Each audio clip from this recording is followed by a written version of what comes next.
Praise the Lord. All right, so I want you to go with me in your Bibles, please, to Matthew and the 28th chapter, very last chapter of Matthew. Won't you turn there with me, please? We are going to look at a portion of scripture that deals specifically with what we are doing today. We have the celebration of the resurrection. In Matthew 28, from verse 1, it says, "Now after the Sabbath, near dawn of the first day of the week, Mary of Magdala and the other Mary went to take a look at the tomb. And behold, there was a great earthquake. For an angel of the Lord descended from heaven and came and rolled the boulder back and sat upon it." I think personally that angel had some fun on that particular day. He went and he sat on it, perhaps even crossing his arms. His appearance was like lightning, and his garments as white as snow. And those keeping guard were so frightened at the sight of him that they were agitated, and they trembled and became like dead men. But the angel said to the woman, "Do not be alarmed and frightened, for I know that you are looking for Jesus, who was crucified." I'm glad that the Bible specifically put that in there. You're looking for Jesus, he was crucified. Just against stating the fact. He is not here. He has risen. And he said that he would come and see the place where he lay. I want to read that last one again. He's not here. He has risen, as he said he would do. Come and see the place where he lay. Hallelujah. So when it comes to the resurrection, and it comes to the resurrection story,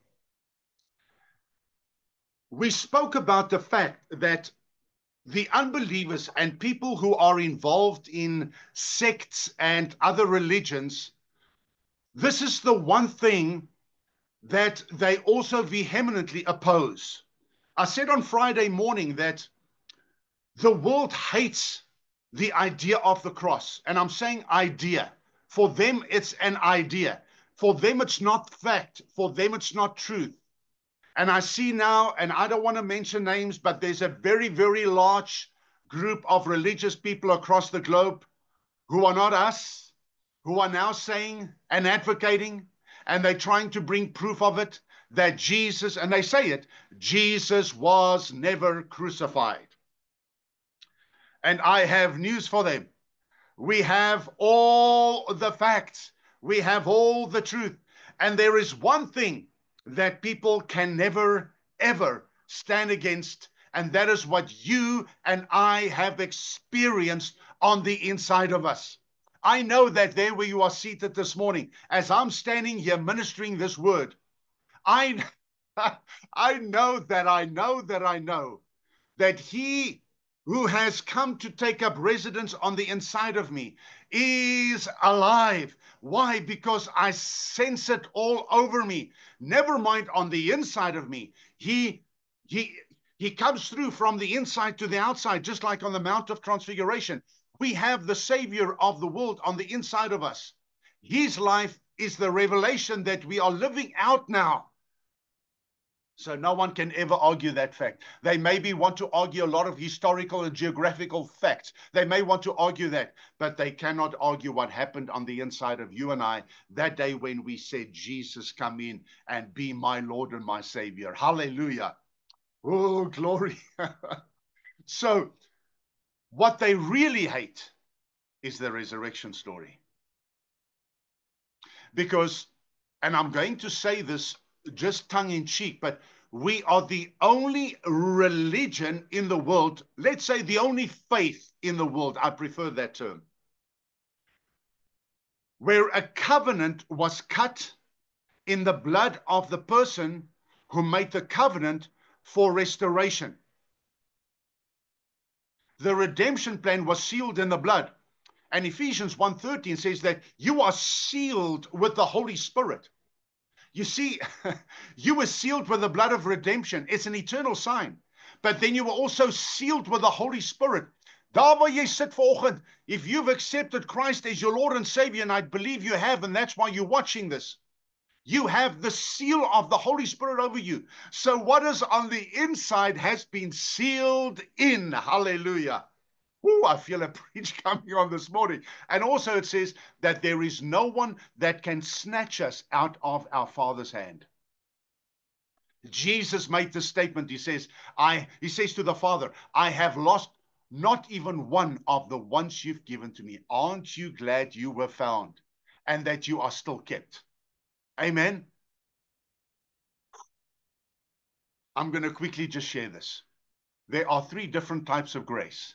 There's prevenient grace, there's justifying grace, and there's sanctifying grace. Prevenient grace in die Afrikaans is so mooi. Dit is voorafgeskikte genade. Halleluja, is die Afrikaans nie pragtig? Voorafgeskikte genade. That's the grace that preserved you. Watch this. Even before the foundation of the world, even before you were born, there was the prevenient grace that preserved you. Until justifying grace saved you, the day that you accepted Christ as your Lord and Savior. What a day that was. Justifying grace, just if you've never sinned. Then kicked in the third one, sanctifying grace. That's the grace that keeps you. Hallelujah. You are being kept today by that very grace. We thank the Lord for that. So what I did is, because the resurrection sermon, as you can hear already, that there is such an excitement and passion on the inside of me for this, that I've decided to pen some things down. You know that usually I have only a few notes, scripture or two, and then preach the word of God. But this morning I just felt, in order to bring the streamlined message of the resurrection to you, I'm going to read this for us and then minister as I go along. And again, I've also prepared a poem for you at the end. Hallelujah, because it's at a time like this that the hand of the righteous just flow by the inspiration of the Holy Spirit to write what the Lord has given to us. So death and the resurrection, they are crucial for us understanding God's plan of salvation.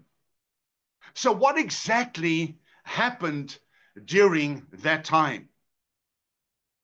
On a hill called Golgotha, the Son of God hung on a cross, bearing the weight of the world's sin. With his final breath, he spoke the words that shook eternity itself. He said, and we dealt with this on Friday morning, he said, it is finished, tetelestai. Immediately, the skies turned black and the earth roared.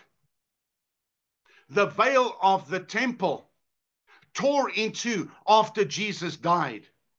His body was placed in a tomb, but though his body was laid in a tomb, his spirit was not at rest there. His body was placed in the tomb. Though he was in that tomb, his spirit had work to do, because there was a quest. It was part of the redemption plan. He still had a mission, a quest. His spirit left his body, not into nothingness, but on that divine mission. Jesus descended into the realm of the dead, into Hades itself, a place of shadows and silence and waiting. The underworld where the souls of all the dead awaited, the righteous and the unrighteous alike. He did not descend as a victim, but as the victor, not in defeat, but as the conqueror. He came as a king in sovereign power. And as the light of and at the light that he brought in, as that light came in, it dissipated the darkness. In the heart of Hades stood closed gates, guarded by fear and by ancient forces. But suddenly, I love the suddenlies of God, because also in the upper room, when the disciples were assembled there, after all of this happened, there was another suddenly. There was a suddenly of the Holy Spirit when he came in, and he sat upon each and every one of them as tongues of fire. You remember that in Acts chapter 2. But suddenly a light pierced the gloom, and the gates trembled. The powers of darkness, they were trembling, and the gates of brass split wide open, and demons and ancient captors shrieked in total and utter confusion.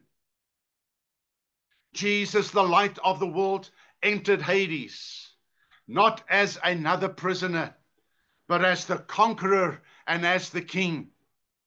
He had come to break the chains, to open the gates, and to claim his own beyond those gates. The righteous waited, not bound by punishment, but by God's by God's promise. They were in a place sometimes called Abraham's bosom, or then paradise, separated from the wicked, but not yet in the full presence of God, as written in 1 Peter chapter 3, verse 18 through to verse 20, where the Bible says that Jesus went down and he preached unto the spirits in prison. You can go and read that, 1 Peter 3, 18 to 20. Jesus first proclaimed his victory to all the dead, both the righteous and the rebellious. To the faithful, he was the long-awaited Messiah. To the wicked, he was the just judge. Then Satan the deceiver, the jailer of souls, once confident in his seeming victory, now beheld the Son of God invading his domain. He had schemed for centuries, but he had not foreseen this moment. Satan stood before Jesus, and Jesus' voice thundered. And from the enemy's trembling hand, Jesus took the keys of death and Hades. Hallelujah. Suddenly, the shattered prison doors burst open, and Jesus called the righteous by name: Abraham, Moses, David, Ruth, the patriarchs, and all the prophets, and all who had trusted in God's promises. And he led them out of their waiting. Can you, for a few moments, just picture that? You see, because the prophets proclaimed what happened there, but they only had the shadow. The Old Testament even speaks about a people that would be created, that would serve the Lord in the way that we are. They had glimpses of it. They were in the shadow of it, but they didn't have the revelation of it. The full revelation was not given. Even the Bible says that even the angels desire to look into what it is that God did with us, with you and with me. The salvation plan, even for the angels, I want to use this term, blew their minds. Why? Because God would come to dwell with his people. But not only that,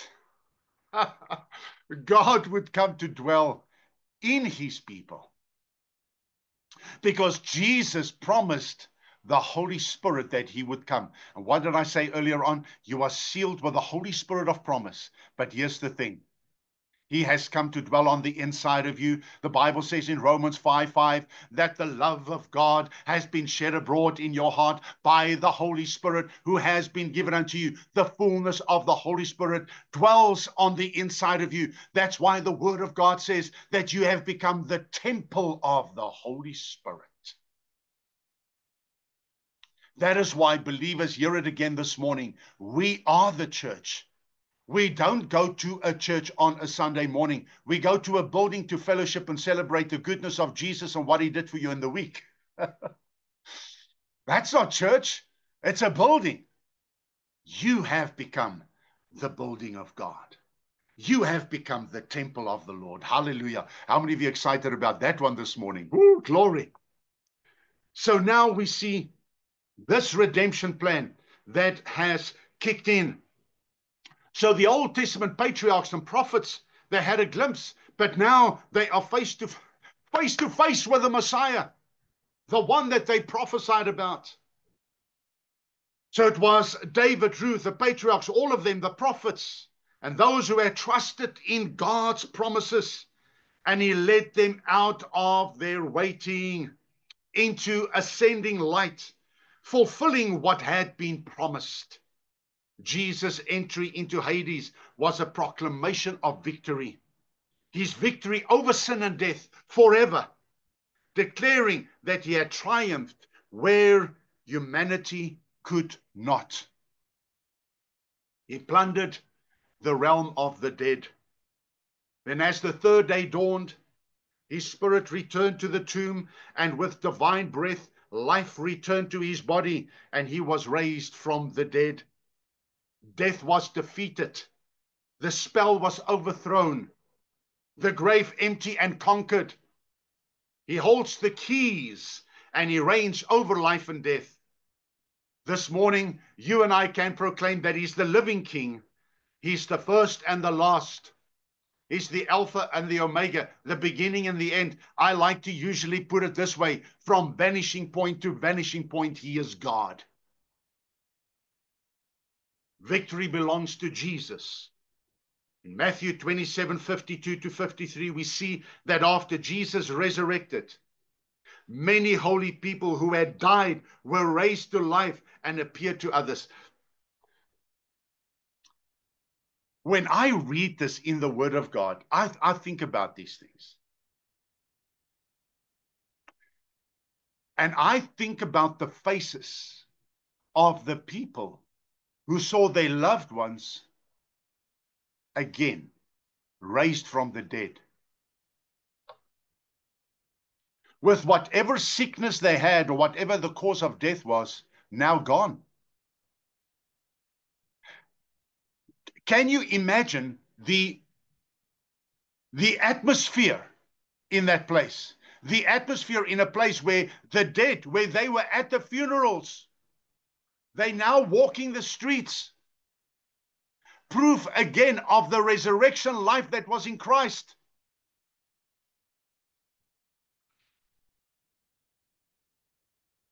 Death was defeated, the spell overthrown, the grave empty and conquered. And he holds the keys forever as King. Victory belongs to Jesus. You see what we need to understand this morning, that it was a sign that Jesus had conquered death and symbolized the first fruit of the resurrection that all believers would experience.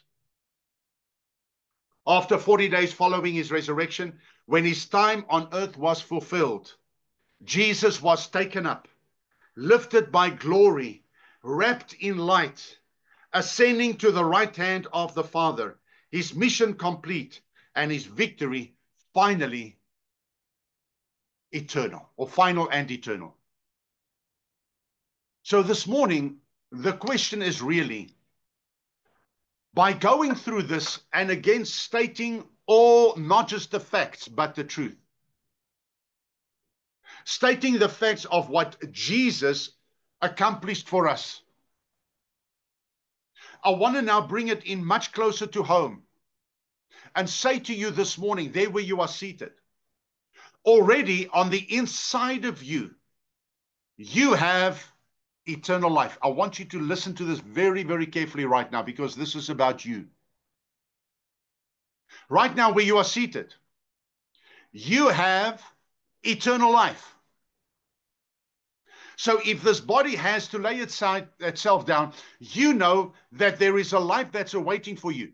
It's awaiting you. That's why you've heard me say this, that you cannot kill a Christian. You can only transfer him from one realm of existence to the uttermost realm of existence, from death to life. Because the only thing that's keeping us legal on this planet is this earthly body that we have. But once you are released from it, when you breathe out your last here and you breathe in your next breath, it's in the presence of God. I don't know how many of you ever think about that. Where Paul the apostle, he made a very, very powerful statement, a principle, a kingdom principle, when he said, when I am absent from the body, I am present with the Lord. But while I am present in the body, I'm absent from the Lord. And he had the Holy Spirit on the inside of him. So obviously, Paul is talking about that physical resurrection to be in the presence of Jesus. That place where he would be with that renewed body, that glorified body. You see, sin was completely defeated. The power of sin to condemn you has been broken because of Jesus paying the price in full and rising up from the dead. Death was conquered. The final enemy had been overthrown. Death is no longer the end. It is just the beginning. Hope was restored to every broken, hopeless, wandering soul. There is now a way back to God. My question to you this morning is, are you living that resurrected life? Is that the reality on the inside of you? Are you walking in the revelation of who Jesus is in you in his resurrection life? Do you know that in Ephesians chapter 4, you can read it from verse 9 onwards through to verse 13. When you go read that, it says, when he ascended, he gave gifts unto men. Now, I want those of you who are ministers, you preach. You minister to either small groups of people, or you minister in congregations. You minister online, wherever you minister. Listen to this very carefully this morning. It's a scripture that I looked at and studied being in the ministry. Ephesians 4:11, it says, and he gave some to be apostles, prophets, evangelists, pastors, and teachers, for the equipping of the saints, for the work of the ministry, for the edifying of the body of Christ, until we all come into the unity of the faith, into the oneness of Christ. Powerful scripture. So Jesus gave these gifts unto men. He gave it. But in verse 9, it says, when he ascended, he gave it. What's the key there? That the gifts, the ministry offices that Jesus had bestowed upon people, those ministry offices must operate in resurrection power from the pulpits of the world. So we can't just get in and preach anything. We preach Jesus, him crucified, him risen from the dead. That's the message. And it hasn't changed. It will not change now. It's not going to change in the future. Him crucified, buried, being raised from the dead, seated at the right hand of the Father, where he makes intercession for us. Romans chapter 8, verse 34. But now in Ephesians, in Ephesians chapter 2, it says that you've been raised with him. Galatians 2:20 says you were crucified with him. Nevertheless, you live, yet not you, but he lives in you. In the life that you now live, you live by faith, the faith in the Son of God. The faith of the Son of God is the original. The faith of the Son of God who loved you and gave himself for you because he had faith in you. That's why you know you're going to make it, because he's got you. So the Bible is very explicit. Then it says, not only were you crucified with him, you were raised with him to new life. Colossians chapter 2, verse 6 says that as you have received Christ the Lord, regulate your life in union with him. Colossians 1:13 says that you were transferred out of the domain of darkness into the kingdom of the Son of his love. Come on now. So you're supposed to operate in this kingdom life. The kingdom has already come to you. You are walking as a kingdom person on the inside of you. You've received the fullness. In Colossians chapter 2, you need to read the book of Colossians. Before the long weekend is out, You need to read it. You say, oh, this guy gives us homework. Yes, I always give homework because it's such a pleasurable thing and a joyful thing to sit and hear the word. But you need to read, and I know you do, and I know you study. But Colossians is going to be the book for you to read before the weekend is out. You've still got today and tomorrow before you get back to work on Tuesday. So the cross was the payment, and the resurrection is the receipt. Hallelujah. I want to say that again. The cross was the full payment, and the resurrection of Jesus is the receipt. And I hold that receipt in my hand this morning. How about you? That is why the enemy comes and he lies to you. That's why the word of God says in Romans chapter 8, 14 to 16, it says, for the Spirit of God witnesses with your spirit that you're a child of God. And if you haven't heard me say this before, if you are new with us, then you need to hear this. You need to check your Gmail on a regular basis. That's not Johan Potgieter sending you mail. I don't like emails. Those who know me will know. You need to check your Gmail. What's your Gmail? It's your God mail. What does your God mail say? You're a child of God. You're a child of God. You belong to him. You are his own. You've been bought at a price. It says the Holy Spirit constantly affirms you. He constantly confirms that you're a child of God. Why? Because the enemy lies to you all the time. Because once, that it happens to us, we fall, we fail, we falter, we miss it, we miss the mark, and you sin. And the Holy Spirit says, you see now? And you call yourself a child of God. Oh, you call yourself a child of God. Listen to what you just said to that person. Look at what you just did. Then the Holy Spirit comes. Come on now, come on. The Holy Spirit comes and he says, you're my child. You belong to us. You've been bought at a price.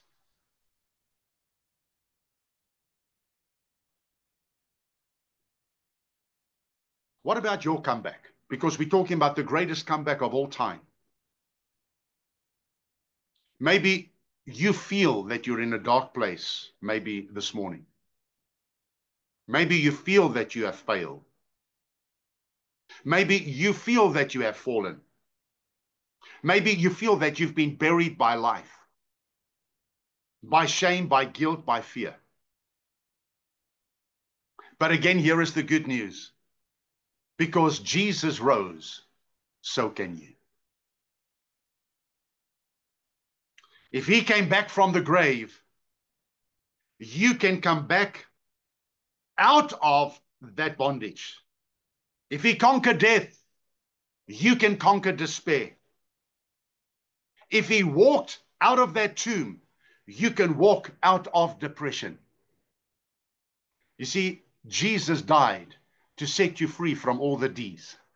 The devil, depression, discouragement, discontentment, disillusionment.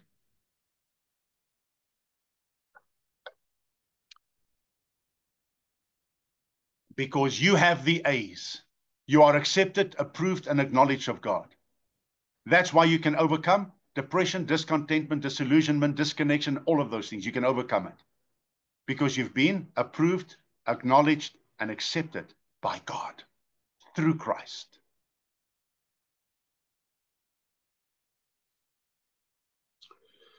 In Romans chapter 8, verse 11, it says, for if the same Spirit that raised Christ from the dead dwells in you, he shall also quicken your mortal body by that same Spirit that dwells in you. You have an ever-living, everlasting hope. What is our conclusion this morning before I read the poem for us? Is that the comeback continues. The greatest comeback of all time wasn't just about Jesus walking out of that tomb. It was about opening the door for all of us to live again. And he has come to give you life. That word in the Greek is zoe. The Zoe kind of life. It means it's the God kind of life. It means it's the life that's on the inside of Jesus that dwells in you. I've said to people so many times, and I've got many scriptures to prove it, that one day when you stand before Jesus, aren't you looking forward to that day where you're going to be face to face with him? How many of you this morning are looking forward to that day? Yes, you can raise your hands in your house, there where you're sitting. You're looking forward to that day when you will see him face to face. What you are going to realize, this is what I bring to the attention of Christians all the time. What you are going to realize when you lay eyes on him is how much you already look like him on the inside. You just don't always feel it because of life and circumstances and situations. But if you have to open up on the inside where the Holy Spirit is dwelling, you are flooded with light. Hallelujah. I've got scripture for everything that I preach. In Matthew chapter 5, I'm speaking under correction, I think it's verse 27. It says, let your light, say it with me, you know the scripture, let your light so shine before men that they may see your good works, what you are doing, and glorify your Father who is in heaven. You are flooded with light. John chapter 1, the first chapter of John, the Gospel of John.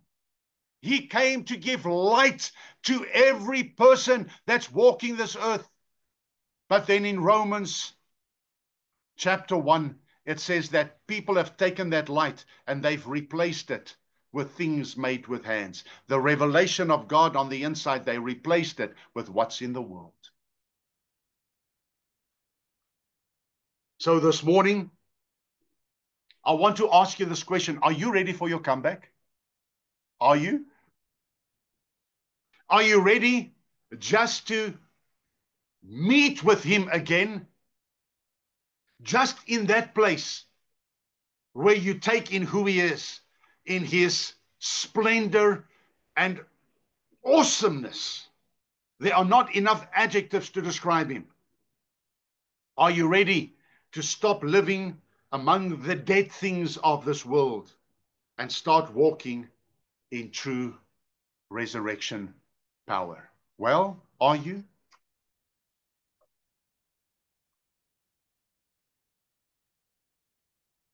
I want you to think about that for a few moments. I want you to think about what he has brought you out of and into. He's brought you into new life through the cross.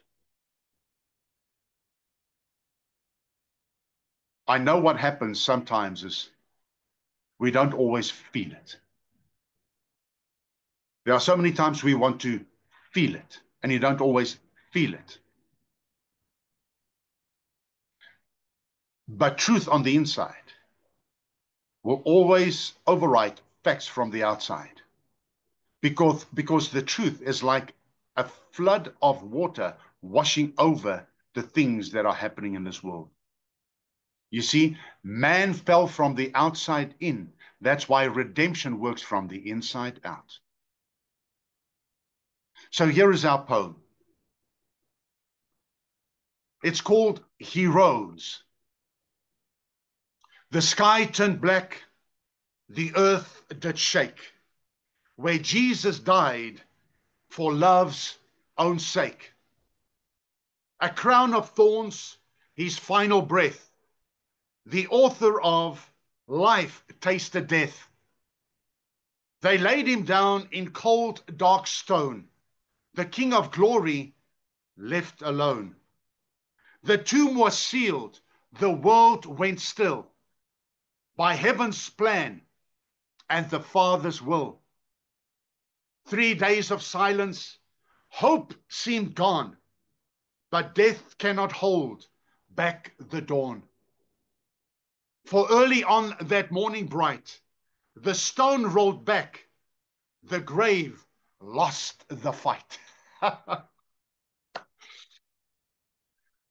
He rose, not just in spirit, but in high esteem, with kingdom light and power supreme. The Lamb once slain, now the Lion crowned. The chains of hell came crashing down. He rose with scars that shone like the dew, proof that his word is ever true. He rose to lift the sinner's head, to raise the living from the dead. He rose, and now the grave has lost its sting, and all creation starts to sing. No longer bound, no longer lost. We stand redeemed by the Savior's cross. He rose, so rise, my soul, from guilt and shame. The Savior calls you by your name. The stone is gone, the veil is torn. In him we all have been reborn. Hallelujah this morning. Praise the Lord. If I was in a place with you now, I would have let us all stand and give a victory shout to the King of Kings and the Lord of Glory and the great I am for the life that he gave, so you and I can walk in abundant life. That when we wake up in the morning and we put our feet on the floor, we can have a song in our heart, a bounce in our step, and a whistle in our lips. Why? Because the King of Kings and the Lord of Glory and the great I am has come to set us free. All the promises from the Old Testament, all the prophecies concerning him coming true, and we are living in the last days. We all know it. You know it on the inside. We are living in very serious times where a lost world is looking for some light, for some way out, and we have that light. We have that resurrection power on the inside of us. That is why Jesus messed up every funeral he went to, because how do you bind, the resurrection and the life in a situation where there's death? Hallelujah. Voice you must hold, because this is the message of salvation for the people of God, that we have that light. We are the salt of the earth. Do you realize that your life that your life can bring the flavor of him to a lost world? Do you realize that that salt that you are brings flavor to lives that are depressed, discouraged, discontented? And that the light inside of you can shine in their dark place. We are in the month of April. We are in the beginning of the year, a third way through. What will you do with this life that is given you? Will you, in the days we are going into now, be very unselfish with him and share him with those who need salvation? We have all received the ministry of reconciliation. 2 Corinthians chapter 5, from verse 17 to 21. The liberty we walk in, we need to share it with others. Amen. Won't you take your bread and the cup? We are going to share the communion table. When I say communion table, it's online. So where you are right now, that's your communion table. Here where I am, this is my communion table. There's something that Jesus did on that cross. That is to unite believers around the world into one body. You will remember when they got to Jesus, the Bible says not one of his bones were broken. Why is that important? Why is that significant? Because the body of Christ, we, the people of God, should not be broken and split apart. My desire has always been to take out walls between denominations and churches, and because believers can argue about the silliest things, but Jesus came to make us one. We are supposed to be one in the faith. And this morning, aren't you glad that you are my family and you have no choice? You are family.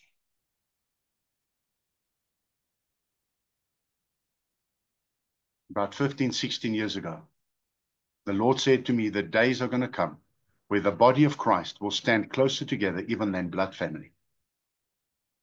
We are in those days. Hold that bread in your hand. I'm going to pray that the Lord, this morning, as we've been uniting as one, even online, that our hearts will be as one. We will speak the same message, which is the gospel of peace. Father, we thank you this morning for the body of Christ that was broken for us on the cross. Thank you, Jesus, that you paid the ultimate price. We thank you that we've been set free by your sacrifice. Take and eat.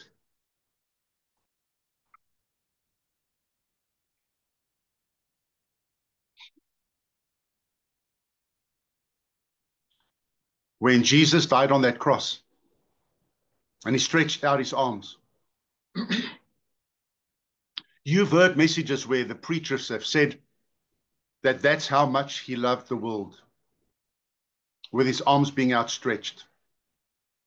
I want to go a step further there. So when Jesus gave his hand, he gave himself for that Roman soldier to nail him to that cross. When he gave his one hand, I want you to see in your imagination, I want you to see in the spirit that there was a list with all your sins, mess-ups and failures. With that Roman nail going through that piece of paper, that list, into the hand of Jesus. When the blood flowed, it cleared that entire list. And his other hand, when he reached it out for that Roman soldier to put the nail through, there was another list of all sicknesses and diseases. When the blood flowed over that list, it cleared the list. The word for salvation in the New Testament covers salvation and healing. So this morning, as we're going to partake of the cup, I want you to think about this with me, that the blood has not lost its power. Contemplate that, internalize that. The blood has not lost its power, it still avails today. It still saves the sinner today, it heals the sick today. If you are sick in body, I pray in Jesus' name today with everybody that's online, we stand together as the body of Christ for healing for your body in the name of Jesus. For healing of the emotions in Jesus' name. The desires of your heart that you've desired of the Lord, that the answers will come and the windows of heaven open for you, where the provision of God will flood your life. That you will realize that eternal life is not necessarily an abundance of things, but first the abundance of life, of who he is in you. The abundance of things come after that. Let us focus this morning on him, the healer, on him, the Savior. Father, we thank you in Jesus' name for the blood of the cross. Thank you that Jesus came to set us free from sin in all its forms and manifestations, and that your word says we stand holy and without blame before you this morning in love elect as the elect of God, chosen by you for this hour to make an impact and a difference. We thank you for your blood, Jesus. And we all said, amen. Take and drink.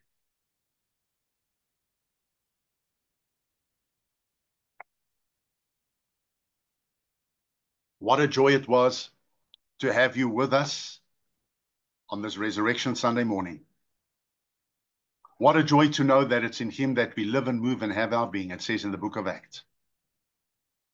Let his life be the life that you live from the inside out. Now, Father, I pray that not only will your people take what has been shared, but apply it to their lives for permanent life change. Now, the Lord bless you and keep you. The Lord make his face to shine upon you and be gracious unto you. The Lord lift up his countenance upon you and give you peace. We love you. You are valuable and precious. Log in tonight with us at 7 o'clock for the prophetic service. We'll see you then. Have an awesome Sunday. God bless.